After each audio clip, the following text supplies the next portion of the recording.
solar CCTV dari Tapo ni mampu menembusi dinding sebanyak 3 lapis tau. Yang tu aku pasang sekarang ni, dia macam scam tau. Sebabnya antena tu tak ada function. Aku dah buka dah pun, memang antena tu nothing. Solar CCTV daripada Tapo model C615F. Yang ni dia ada lampu tau. Ini ada lampu kat sini. Ada satu je kamera, tapi kamera ni boleh track 360 darjah. Lampu ni memang sangat-sangat terang. Dan aku akan tunjuk. Dan ini adalah panel solar, dan dalam kotak ni dia punya mounting dia semua. Aku nak bagi tips sebelum kita gantung CCTV ni dekat dinding, kita kena charge dia dulu 4 ke 5 jam bagi bateri dia full. Dan nak charge tu dekat sini, cucuk je type C macam biasa. Dan kita akan turn on untuk kita connect dekat bawah siap-siap tau dengan dia punya apps. Dan kita akan on dekat sini.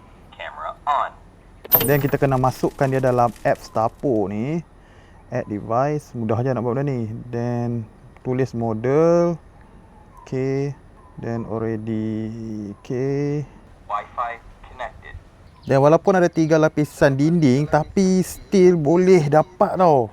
Wih, ini baru best. Akhirnya CCTV aku dah siap pasang. Dan apa yang aku teruja tadi, sebabnya daripada router sampai ke CCTV tu lebih kurang 10 meter tau. Ada lebih kurang 3 dinding, dia boleh receive connection dengan tak ada masalah. Berbezalah dengan CCTV yang sebelum ni aku pakai tu, memang problem. Menggunakan 100% tenaga solar dan tak perlu set up plug point langsung. Dan untuk kita di Malaysia, kita kena hadapkan panel solar ni ke arah selatan. Dan tempat yang aku pasang kamera ni adalah dekat kawasan laman, dan dia cover juga untuk akses ke kawasan belakang rumah. Dan dia ada satu lampu yang sangat-sangat terang, 800 lumen.